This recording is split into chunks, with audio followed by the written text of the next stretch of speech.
If it comes down to your job or your ethics, choose your ethics every time. So says Sallie Crawcheck, dubbed the last honest analyst on Wall Street in 2002 by Fortune magazine, making a name for herself in her early career by cleaning up conflicts of interest in her scandal-ridden company. Her later roles have included executive stints at Merrill Lynch and Smith Barney, where her client-focused approach continued through the economic collapse of 2008. Ironically, her commitment to serving the good of the customer actually contributed to 2 high-profile firings, landing her on the front page of the business press. Today, Sallie chairs Elevate Network, an association of professional women seeking to increase diversity in America's workforce. Her insights on ethics at work, women in leadership, and the lessons she's learned through one of the most turbulent times in the financial sector make her a sought-after speaker and television commentator. Please welcome Sallie Crawcheck to the summit stage.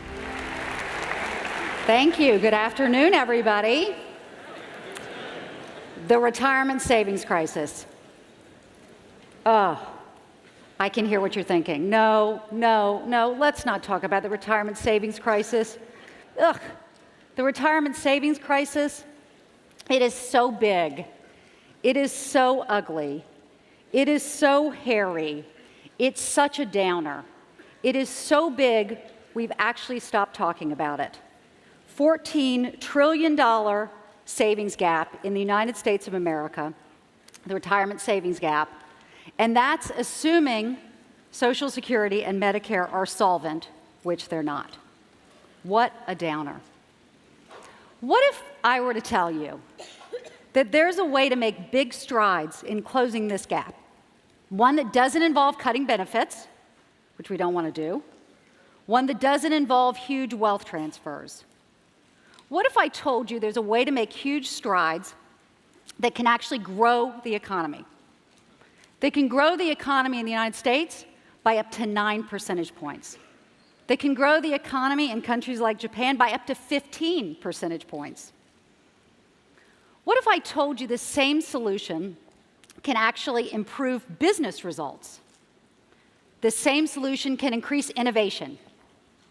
This same solution can reduce the severity of the next financial crisis. You might take me off stage, say this isn't possible, but it is. Because to understand how to close the retirement savings gap, we need to take the lens that we look through it every time and we need to shift it. We need to change it. We need to look through a different lens and shift our perspective. We need to recognize the retirement savings crisis in this country is a woman's crisis. We women retire with 2/3 the money of you gentlemen, and we live 6 to 8 years longer. Walk through any retirement home here in other countries, it's 80% plus women.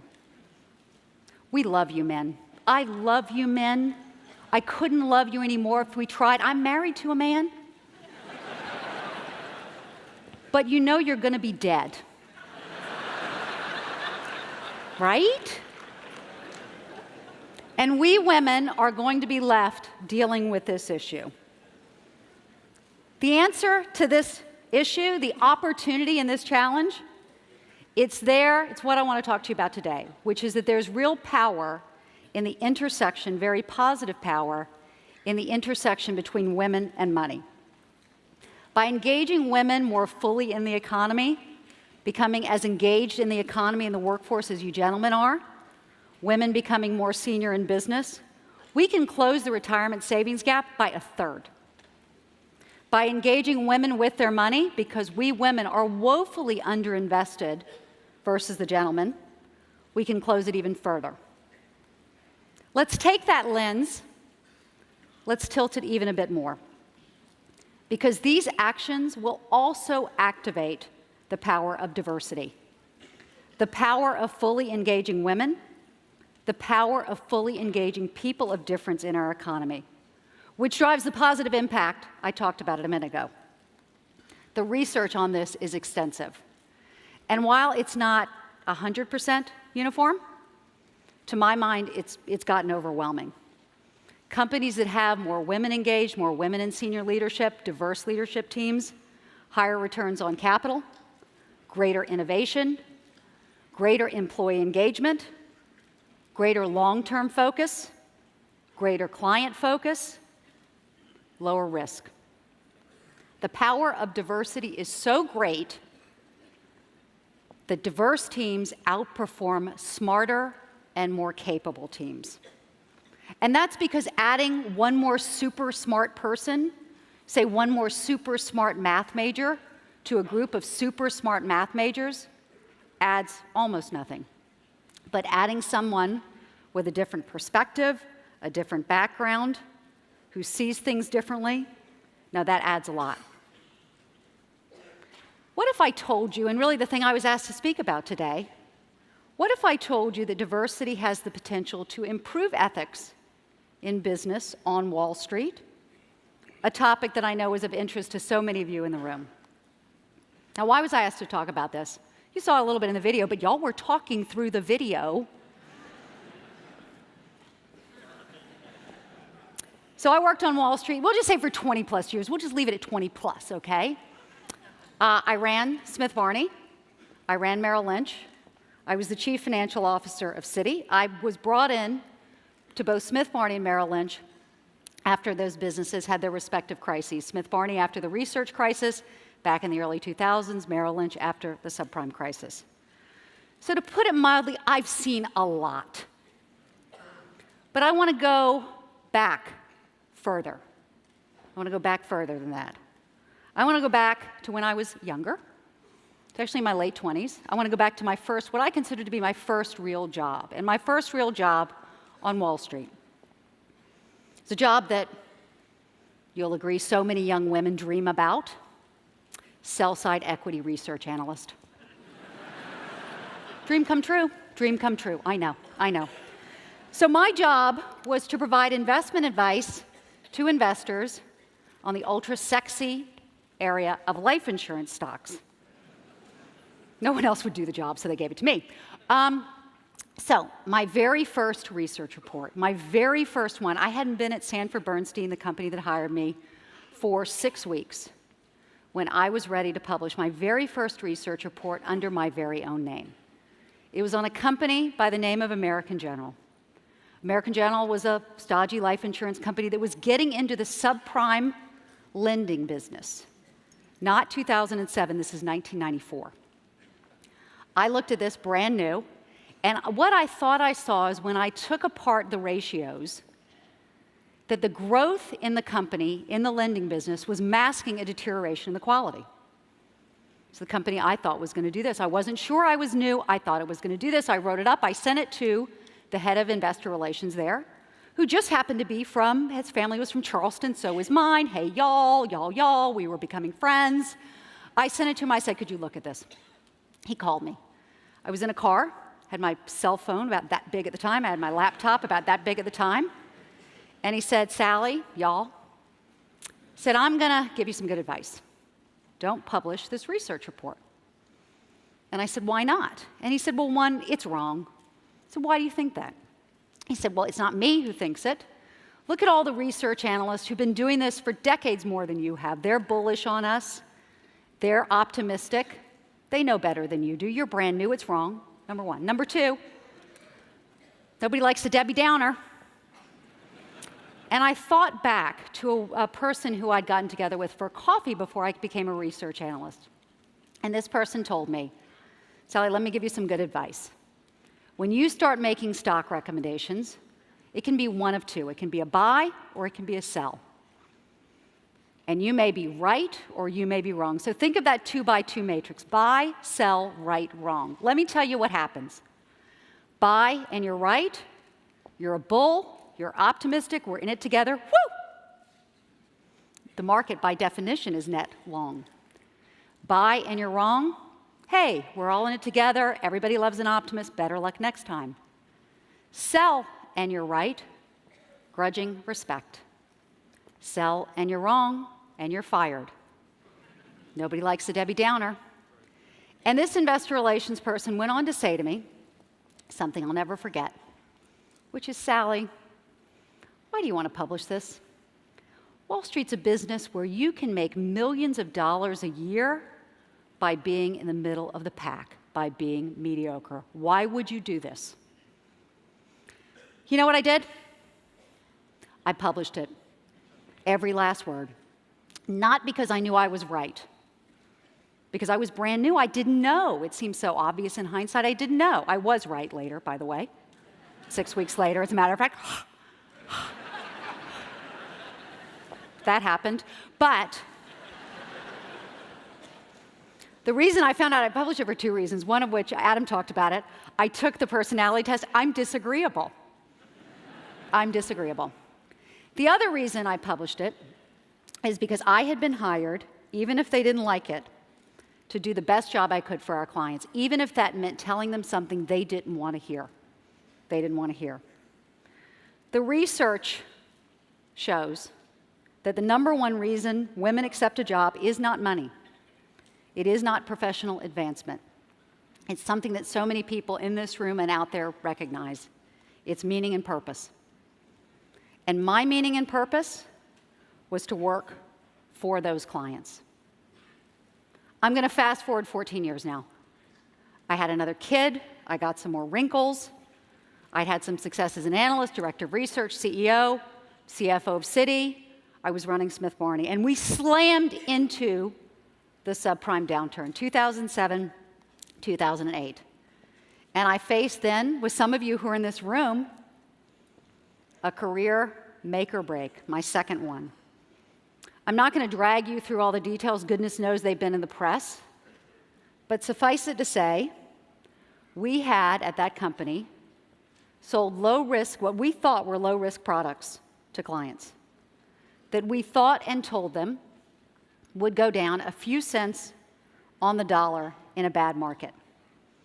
The big print said low risk. The little print said you could lose all your money. The market went down a lot, and those products went down nearly all their cents on the dollar. Ugh. I gathered up the information. I gathered up the team. I read every document I could find on this. I talked to everybody I could about this. And my determination, and I got to talk about it in front of the Securities and Exchange Commission later, my determination is we had not been evil. There were no evildoers. There was nobody trying to pull something over. We had been dumb. And I looked at this and I thought about this, and I had a brand new CEO, barely introduced to him yet. And I came to the conclusion that we should share some of those losses with our clients, regardless of what the fine print said. So I went to my boss. You can imagine what he said. No. I said yes. He said no. I said yes. He said no. I said, it's good for the long-term business. I've done the analysis. He said, it's bad for the short-term business. I said yes. He said no. I said yes. He stopped talking to me. I said yes. He stopped looking at me. I remember one point. I will never forget it. When I was sitting at home and telling my husband that if I take one more step, the best outcome is we are going to partially reimburse clients and I'm going to lose my job. The other outcome is we're not going to partially reimburse them and I'm going to lose my job. That's the best and the worst. The board found out about it. Some of them had bought the product. They called us up to discuss it with them, and they voted to partially reimburse our clients. And a few months later, I was fired. Oh, and then I was brought in by Ken Lewis after Bank of America brought Merrill Lynch to turn that business around. And I'd had so much fun returning client money, we did it again. There was something called a stable value fund. It was in retirement plans, primarily for Walmart employees. It was supposed to be stable. It was not. So we did it again.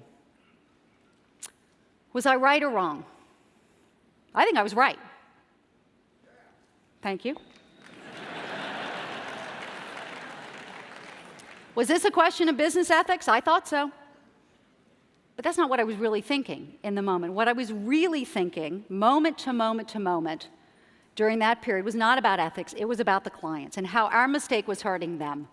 The gentleman who called me and told me he couldn't afford his daughter's wedding because of our mistake. The person who told me they were going to lose their home because of our mistake. And I was also, as I mentioned, thinking about the long-term health of the business. The analyst in me made the argument it was the right thing to do, not for that quarter, but for the long term. Now, the research, which after the emotion has gone over the years I've dug into, the research would tell me this type of relationship focus is very female. The facts tell me I'm the only person at a big firm on Wall Street who returned money. What matters here is not whether I was right or wrong. Frankly, I can see the other side of the argument. What matters here is that my voice was different. And it's exactly that kind of difference that can drive better results, simply having those disagreements and debates by fully vetting issues. Diverse teams, the research shows, they don't make more efficient decisions. They take longer. Diverse teams make more effective decisions. Sounds great, right? I've convinced you, I know. Sounds great. Drives great business results. And by the way, it's the right thing to do. We all know that. This inclusivity is the right thing to do. So why is corporate America not making more progress on diversity? Why are corporate America's numbers pretty flat? And Wall Street? On diversity, Wall Street's gone backwards. Diversity is hard. It is hard. It's hard. We all have inherent biases. We're used to seeing men in positions of power and not women. That feels right for us. The research tells us that we like powerful men, but we do not like powerful women. The research tells us we all fall into a gender bias trap. I know I do. A few years ago, I was back at Smith Barney. We were doing MD, managing director promotions. A gentleman came up for promotion.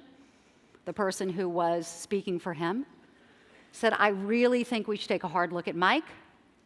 Mike is aggressive. Ooh, aggressive. We need aggressive. Mike breaks some eggs. We need some eggs broken around here. We are too complacent. Mike beat plan. Mike beat plan. Mike, managing director. Up came the next one, Susie. Susie made her plan. Yep, Susie did make her plan. Good for her. Good for the market was good this year. Susie's a little aggressive.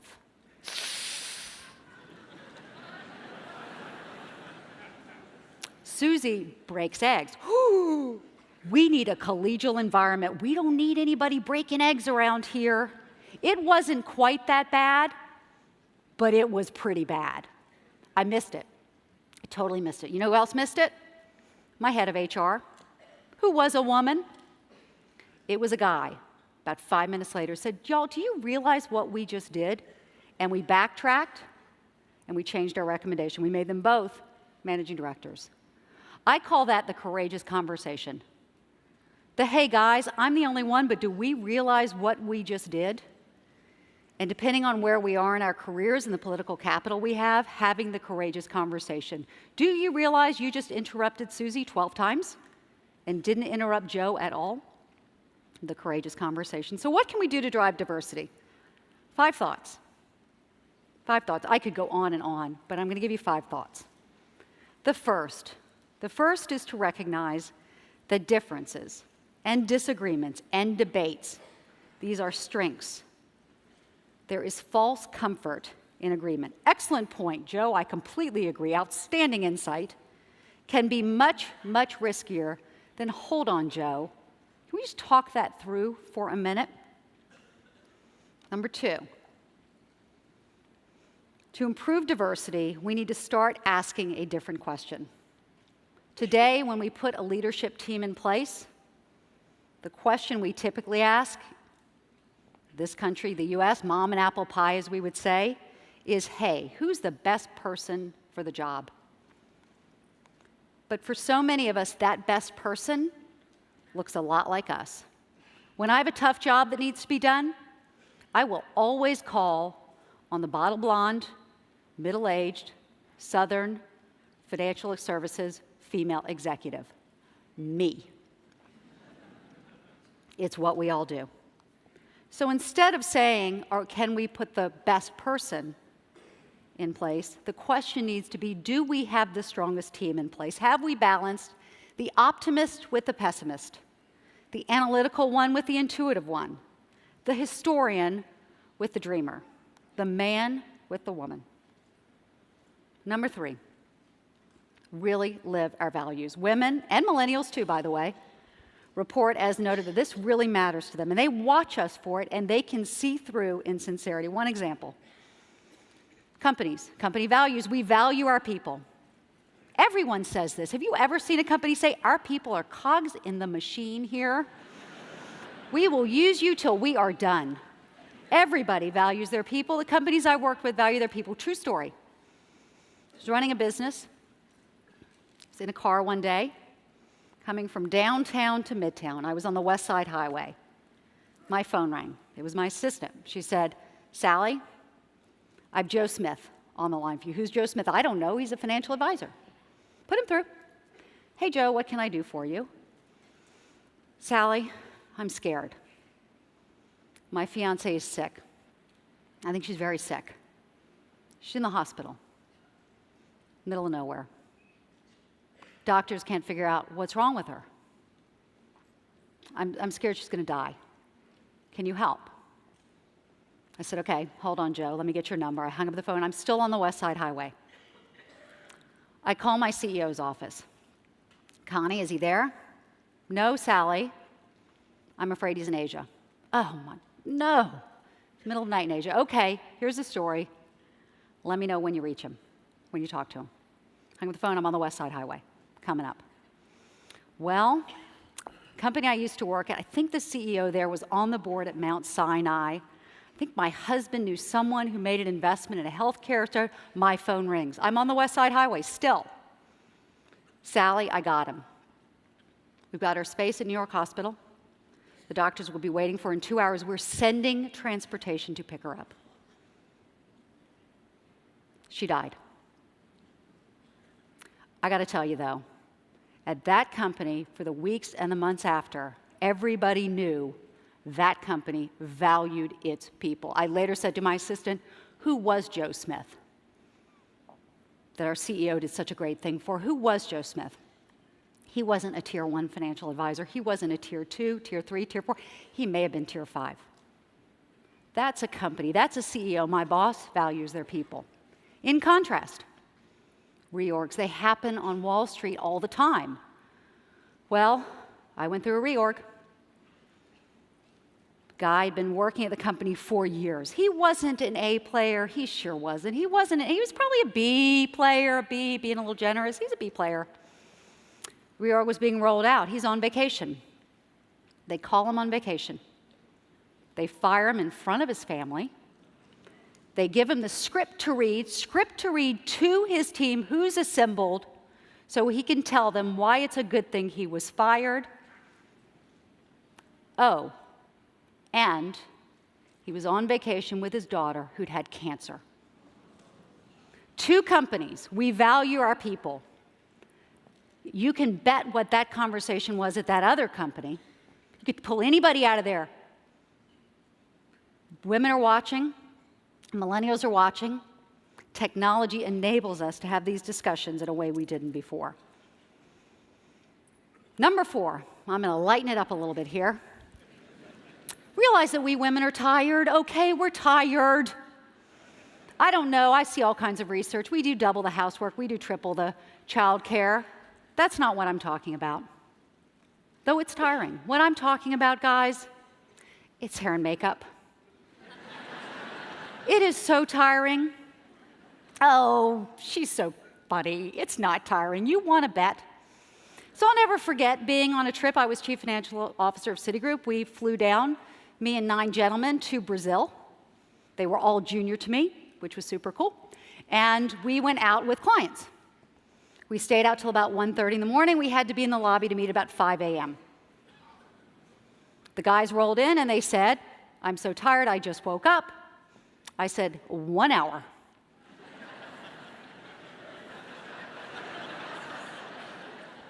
Now, I'm going to assume very few people are as high maintenance as I am.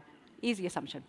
Let's assume you are much lower maintenance than I am. Let's assume you only take 15 minutes more a day than the gentleman. Just 15 minutes.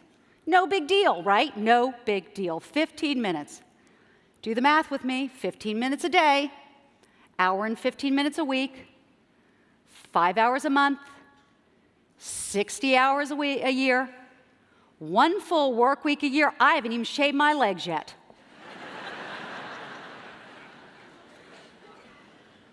So when we, men, women, anyone, are not doing the 100 hours a week, have to take some time off, it doesn't mean we're less committed to our company. It's really understanding. Sometimes we're tired. Number 5, watch the micro lessons. I know Jim Collins talked this morning. Leadership, we're not born knowing it. It's the result of lessons. Lots and lots of lessons, thousands of points of feedback in micro lessons. And we give more feedback to people like us. We give more feedback to the majority. The research shows we give less feedback to women. This is what the research says, because we're scared they're going to cry. I watched this micro lesson. I went to a graduation recently. And I was thinking about the little bits of feedback we give every day. The, hey, dude, good job. Hey, dude, you really messed it up. And I watched the dean shaking the hand of all the graduates, hundreds of them. About 60% males, 40% females. And about halfway through, I realized he was shaking the women's hands, and he was shaking the men's hands and patting their back. It doesn't matter. It doesn't matter. But can you imagine all the back pats that you don't get, adding up day after day after day? Watch the micro lessons. Now, I didn't used to be a big proponent of diversity. I've been pretty clear about that. But what I do love is I love to learn. I would go back to school in a minute if they let me, but I'm way too old. I have let over time, instead, the research here speak to me and inform me, rather than fall back on what I thought I knew about diversity. And this is a warning I'll give all of you. Because, you know, we all know women. We're married to one, we have a daughter, we have a sister. We are one. But listening to this research, really allowing it to talk to us. And so I decided when I looked at this research, and the analysts became convinced that this was my meaning and purpose. This was my white-hot why. Advancing women, economic, financial engagement of women is where I can make the biggest impact with the time I have left. So I'm now part owner of the PAC's Elevate Global Women's Index Fund, very long name, but it's a mutual fund that invests in the top-rated companies for advancing women. When I was on Wall Street, I had a view you could invest for a return or you could invest for your values, but you can't do both. I've been completely convinced of the opposite, that if we use our money for our purpose, we can have both. And I also own Elevate Network, which is a global professional women's network that helps women advance. And I'm spending all my days and nights and days and nights and days and nights now really thinking about what we can do to help women invest more, invest their money more. So I'm going to be honest with you. It hurt to get fired. Again, there was a lot of wine involved. It hurt to get fired on the front page of the Wall Street Journal. Twice. I'm pretty sure, by the way, that I hold the world record for being the woman who's been fired on the front page of the Wall Street Journal the most times, so I've got that going for me. So I was asked as we were preparing for this, how'd you get through the ups and downs, Sallie, of your career? How have you gotten back up when you've been knocked down? And I usually say the usual answer is resilience. In fact, Bill talked this morning about grit. I got that. I got grit. But I have to tell you, for me, that doesn't fully capture it. What fully captures it, I'd like to tell you a little story, which is, let's go back in time a bit. Let's go back to 2009. My son was a young teenager at the time. It was the early summer. My husband was out of town. My daughter was at a party, and it ended up just being the two of us at home. And I said, sweetheart, you had such a great year. Let's go out and celebrate. Two of us, my son. And so I said, wherever you want to go. So, of course, he chose a steakhouse because he's a boy, teenage boy. And we go to the steakhouse, and we're walking through the steakhouse to go to our seat. And out of the corner of my eye, I see Dick Fuld, the then former CEO of Lehman Brothers, who I'd covered as a research analyst. I stopped at the table. Dick, how are you? Lovely to meet your daughter. This is my son, Jonathan. How you holding up? And away we go to the table. Now, we don't talk business at home. We talk homework, we talk the cat. We don't talk business. But I'm thinking to myself, here my son and I are, and this is a teachable moment. I'm going to talk to my son about the financial crisis. So we sit down at the table, and I said, honey, that was Dick Fuld. And Dick Fuld, you don't have to tell me who Dick Fuld is, Mommy. I know who Dick Fuld is. He shouldn't be at the steakhouse. He should be in jail. Could you keep your voice down, honey? And my son proceeds to tell me about the Wall Street downturn, proceeds to tell me about the greed on Wall Street, proceeds to tell me his views of some of the major firms and players. I was flabbergasted. So I think, uh-oh. And I said, honey, you do know what Mommy does, don't you? And he said, yes, Mommy, I Googled you.